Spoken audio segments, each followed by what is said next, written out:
Ryan अपनी माँ से साफ-साफ कहता है कि आपने जो कुछ हरीम के साथ किया है, ये मत समझना कि अब आपके बेटे को पता नहीं चलेगा। मैं फ़ाइज़ को आपकी सारी हकीकत बताकर ही सांस लूँगा। आप जो मेरे साथ कर रही हैं, मैं कभी भी ये बात बर्दाश्त नहीं करूँगा। आपने फ़ाइज़ का जो हाल किया है, अब आप फ़ाइज़ को मेरी जगह इस्तेमाल कर रही हैं। लेकिन ये काम ज़्यादा देर नहीं चलने वाला है। मैं बहुत जल्द फ़ाइज़ को सबूतों के साथ आपकी सारी असलियत बता दूँगा। क्योंकि मैं सब जान चुका हूँ कि आपका नासिर के साथ क्या ताल्लुकात हैं, आपने उसके साथ क्या-क्या किया, यानी कि उसके साथ मिलकर आपने हरीम की ज़िंदगी किस तरीके से तबाह की है। इस चीज़ की माफ़ी तो आपको नहीं मिलने वाली है, जिसको सुनकर वो कहती है कि तुम्हारा दिमाग शायद ख़राब हो चुका है, मैंने ऐसा कुछ भी नहीं किया, तुम्हें ज़रूर कोई गलतफ़हमी हुई है, मैं ऐसा भला अपने बेटे के साथ क्यों करूँगी? लेकिन जी आप देखेंगे कि वो भी अटल हो चुका है और कहता है कि नहीं, मैं अब आपकी ऐसे जान नहीं छोड़ने वाला। आपको बाबा को कहना होगा कि मुझे सारे मेरे हिस्से दे दीजिए और मुझे फ़ारिग कीजिए, वरना आपकी ये सारी असलियत खुलकर आपके बेटे फ़ाइज़ के सामने आ जाएगी। पहला बेटा तो आपने खो दिया है और अनकरीब आप दूसरा बेटा भी खोने वाली हैं। शायद इस चीज़ का आपको अंदाज़ा नहीं हो रहा है। जिस पर वो कहती है कि तुम क्यों मेरे ऊपर झूठा इल्ज़ाम लगा रहे हो? यानी कि साथ क्या कहते हैं ना, चोरी की है और साथ ऊपर से झूठ बोल रही है। यानी कि मतलब बात ये है कि उसने सारा कुछ करके भी वो कह रही है बड़े ही ठाठ के साथ, जी मैंने कुछ नहीं किया है, मैं ऐसा कुछ नहीं किया, मैं क्यों तुमसे डरूं। यानी कि इस जिद और हट धर्मी की वजह से उसने अपनी ज़िंदगी बर्बाद कर लेनी है, क्योंकि सब कुछ खुल के सामने लेकर आएगा रेयान और कहेगा कि आपने क्या कुछ नहीं किया हरीम के साथ। मैं आज आपकी सारी असलियत बता दूंगा। ऐसा ही होता है। काफ़ी ज़्यादा परेशान हो चुकी है उसकी माँ, क्योंकि उसको समझ नहीं आ रही। पहले ही उसका एक बेटा तो जाता रहा और दूसरा अगर चला गया तो वो आखिर औरत क्या करेगी।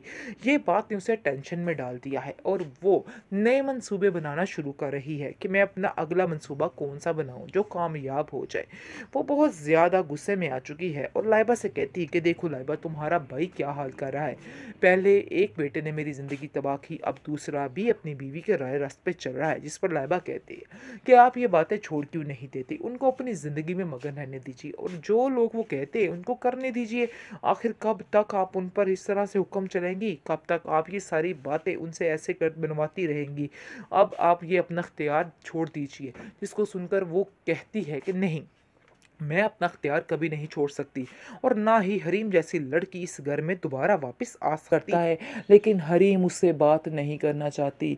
हरीम चाहती है कि वो अब उससे अलहदगी ही तस्वर करे, यानी कि अलहदा होना ही बेहतर है, क्योंकि वो जान चुकी है कि हर चीज़, हर रिश्ते का ख़राब करने का ज़िम्मेदार सिर्फ़ और सिर्फ फ़ाइज़ ही है। और फ़ाइज़ को उस पर इतना तो यकीन करना चाहिए था। वो उसको दुहाइयाँ देती रही कि तुम मेरे पे यकीन करो, लेकिन फ़ाइज़ ने उस पे यकीन नहीं किया, बल्कि उसको झूठा कहा और वहाँ से जाने के लिए कह दिया।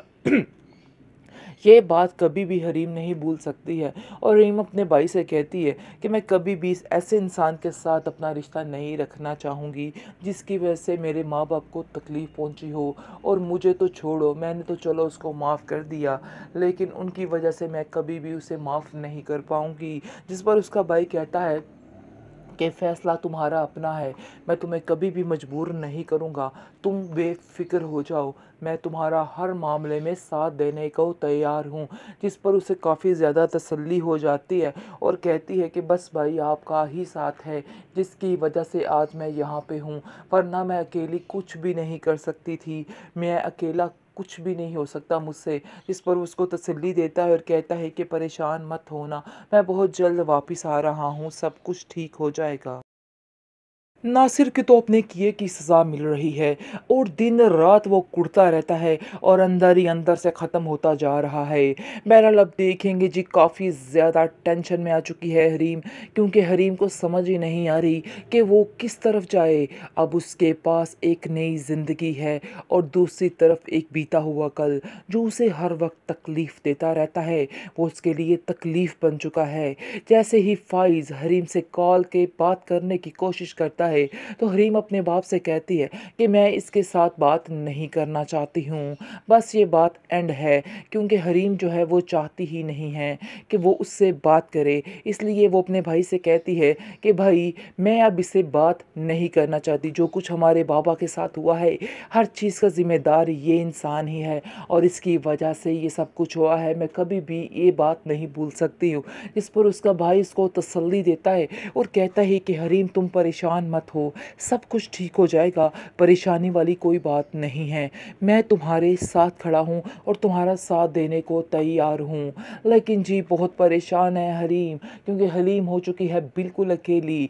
लेकिन फिर भी वो बंदा जो उसकी लाइफ में आ गया है वो उसका साथ देने को तैयार हो जाएगा और उसको कहेगा कि तुम परेशान मत हो, मैं हर तरह से आपका साथ देने को तैयार हूँ। कहानी में आज जो आगा नया ट्विस्ट, बहुत ही मज़े की कहानी होने वाली है, क्योंकि अब फाइज़ की आंखों में वो आंसू नज़र आएंगे जो उसने हरीम की आंखों में डाले थे। जी खैर, ये तो हो गया फ़न, किया तो उसने ऐसे ही है। अब सुल्ताना बेगम जो है वो अपने रोने रोने के लिए तैयार हो जाए, क्योंकि अब लाइबा का जैसे ही रिश्ता होगा तो उसकी ज़िंदगी इस तरह से बर्बाद होगी जिस तरह से उसने हरीम की ज़िंदगी बर्बाद करनी चाहिए। इस चीज़ को तो उसको अंदाज़ा ही नहीं है। वो सोच रही है कि पैसे के बलबूते पे वो हर चीज़ ख़रीद सकती है और हर दुनिया की चीज़ उसकी मुट्ठी में है, लेकिन वो ये नहीं जानती कि वो तकदीर से हार जाएगी और वो हाल होगा उसका, क्योंकि हरीम की आह ने सब कुछ बदल डाला। लाइबा जो अपनी ज़िंदगी में खिलखिलाती हुई नज़र आ रही है आपको, इसका वो हाल होने वाला है, क्योंकि हरीम के साथ इन लोगों ने बहुत जुल्म किया, बहुत ज़्यादतियाँ की हैं। फ़ाइज़ को आहिस्ता आहिस्ता मालूम होना शुरू हो जाता है और वो उसकी कमी बेहद महसूस करता है, इसलिए वो बार बार कॉल करने की कोशिश भी कर रहा है हरीम को, लेकिन उसकी माँ को इस चीज़ का पता नहीं है और वो समझ रही है कि वो उसको भूल चुका है हमेशा के लिए, लेकिन ऐसा हरगिज़ नहीं है। वो उसको बार बार कॉल करता है, लेकिन हरीम उससे बात नहीं करना चाहती। हरीम चाहती है कि वो अब उससे अलहदगी ही तस्वर करे, यानी कि अलहदा होना ही बेहतर है, क्योंकि वो जान चुकी है कि हर चीज़, हर रिश्ते का ख़राब करने का ज़िम्मेदार सिर्फ़ और सिर्फ फ़ाइज़ ही है। और फ़ाइज़ को उस पर इतना तो यकीन करना चाहिए था। वो उसको दुहाइयाँ देती रही कि तुम मेरे पे यकीन करो, लेकिन फ़ाइज़ ने उस पे यकीन नहीं किया, बल्कि उसको झूठा कहा और वहाँ से जाने के लिए कह दिया। ये बात कभी भी हरीम नहीं भूल सकती है और हरीम अपने भाई से कहती है कि मैं कभी भी इस ऐसे इंसान के साथ अपना रिश्ता नहीं रखना चाहूँगी जिसकी वजह से मेरे माँ बाप को तकलीफ़ पहुँची हो। और मुझे तो छोड़ो, मैंने तो चलो उसको माफ़ कर दिया, लेकिन उनकी वजह से मैं कभी भी उसे माफ़ नहीं कर पाऊँगी। जिस पर उसका भाई कहता है कि फ़ैसला तुम्हारा अपना है, मैं तुम्हें कभी भी मजबूर नहीं करूँगा, तुम बेफ़िक्र हो जाओ, मैं तुम्हारा हर मामले में साथ देने को तैयार हूँ। जिस पर उसे काफ़ी ज़्यादा तसल्ली हो जाती है और कहती है कि बस भाई आपका ही साथ है जिसकी वजह से आज मैं यहाँ पे हूँ, वरना मैं अकेली कुछ भी नहीं कर सकती थी, मैं अकेला कुछ भी नहीं हो सकता मुझसे। इस पर उसको तसल्ली देता है और कहता है कि परेशान मत होना, मैं बहुत जल्द वापस आ रहा हूँ, सब कुछ ठीक हो जाएगा।